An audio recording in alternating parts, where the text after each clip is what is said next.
Bonjour bande konange zanga mamluba, j'espère que boza malam skanyo stu bozali. Bolimbi skande boki mgongo nanga na belaki ba grippe tungsenga comme il faut. Premièrement, j'aimerais d'abord féliciter nos léopards. Félicitations na moni ndenge bosali ba faux pharaoh oyo ya ba faux égyptiens les tricheurs, ba imposteurs barabo bayaki ko envahir biso na Afrique du Nord oyo. Na moni ndenge bosalaki bango boganye bango à leur propre jeu, balingaka mingi komemaka bato na ba penalty parce que baganya mingi pe na ba penalty contre les autres pays, mais cette fois-ci leur jeu est balukeli bango. Félicitations na Lionel Mpasi. Merci Nabuna yo marka qui pour aider équipe nationale et emporter la victoire contre les Pharaohs ya Egypt wana. Dommage na ba Pharaoh, mais bon, c'est la vie, hein. Félicitations na ba Leopards na biso. Toutes les bonnes chances pour continuer à le bosso. Et bon, mais la biso trophée wana ya CAN na Katia Kinshasa. Tozali kozelango à bras ouverts. Deuxièmement aussi, félicitations na Félix Tshisekedi na réélection na yo en tant que président pour le deuxième mandat. Félicitations et on te souhaite toutes les bonnes chances et réussite dans ma projet Zanango. Ceci dit, Chilombo, j'ai quelques points de soucis. Ok, so, c'est devenu clair que le Congo voulait quitter la Banque mondiale et aller rejoindre BRICS et que les Occidentaux, notamment les États-Unis, balobi que le Congo leur appartient. Ça m'inquiète.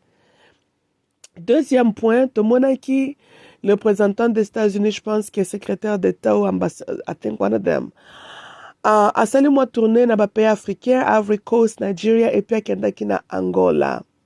Pendant que all that is happening, Tomoni Burkina Faso entrait en alliance avec Rwanda et puis Russia accueilli bazali ko travailler en aide avec Burkina Faso. Nayebi ke biso na Congo tolingaka ko réagir mingi parce que totia elika na Yezu Masiya kwa kobundela biso boete. Bon, na kosenga Tshilombo tozala moi normal un peu hein. L'homme prudent voit le mal de loin. Na ba point nyonso ngai natale si tobandi liboso babaka l'ennemi de mon ennemi est mon ami. L'ami de mon ennemi est mon ennemi. Petit à Burkina Faso na mone clarté.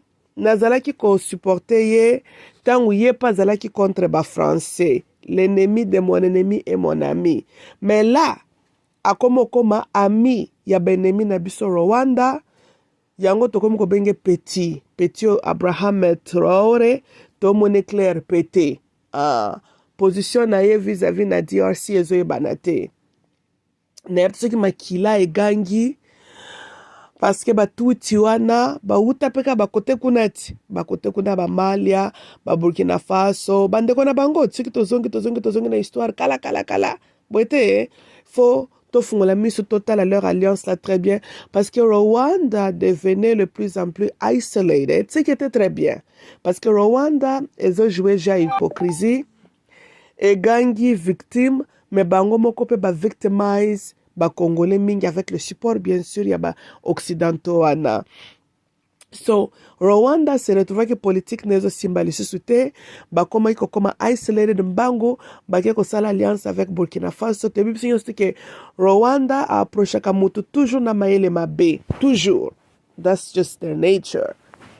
And so ezali kambia total ango bien à la loupe to landela relation na bazo forger na Burkina Faso. Y a-t-il moyen Congo tozala appealing na Burkina Faso poto kato rompre moi support Rwanda azolinga azwa? C'est quoi l'intention ya Rwanda? Tomona ki Rwanda koluka ko établir certaines relations avec Congo Brazzaville qui est notre voisin. Maintenant yewana comme koluka ba relation avec Burkina Faso. Botozo bangela ngo mingi te bat. Mais cette information là de soi-même eko katsa pongi te mais ce qui te bakitsi facteur Russia, là, naza un peu, je trouve que c'est un dossier à côté là déjà de près avant, tous à la devant une situation à régler.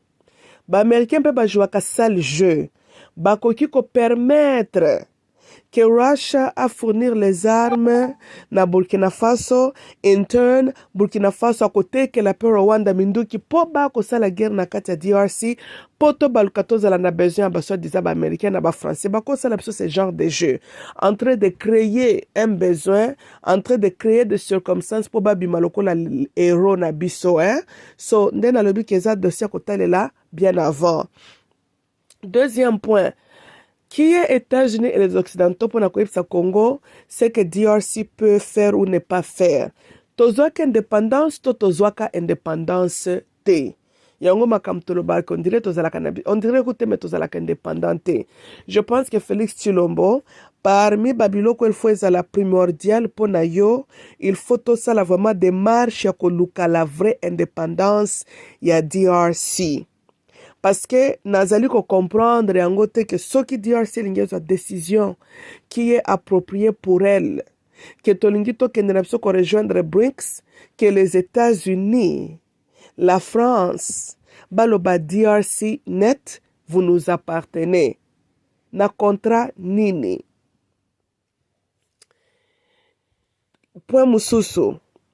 Présence ya envoyé ya ambassadeur des États-Unis na Nigeria, ok, kuna kutu président wana tebi kaza poupée na bango. Na Angola, il faut total likambana pe très bien. Angola est aussi une grande puissance dans kata Africa. Et puis baza ba voisin na biso n'est pas sous-estimé. Il faut total likambana très bien. Position ya Angola eza ndenge nini, right? États-Unis zolunga etia leur influence là-bas. Ce que cela veut dire aussi pour la DRC. So, bandeko nanga ba Congolais nabi ke bozana kati ya baloinga ba fête na bino ya Fachi Beton, ceci cela, fête c'est silaki. Tozonga na réalité, nous avons des choses très sérieuses ya ko préoccuper biso hein. So we really gotta look into that. Mais boyebi na nyosto na uti kotalisa the underlying current. Pourquoi DRC zozanga penza makasi ya kotelema les États-Unis et les Occidentaux religion na bino na pe christianisme tozolanda parce que mindele ba koteli penza malheureusement batobe ba diriger biso ba kotela bango na misisa na mitu hein and so bazoko ka kozwa ba décision en tant que homme te.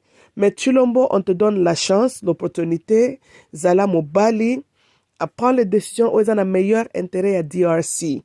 DRC est un pays souverain, pas seulement sur un bout de papier, mais on prend les décisions de ce qui nous arrange.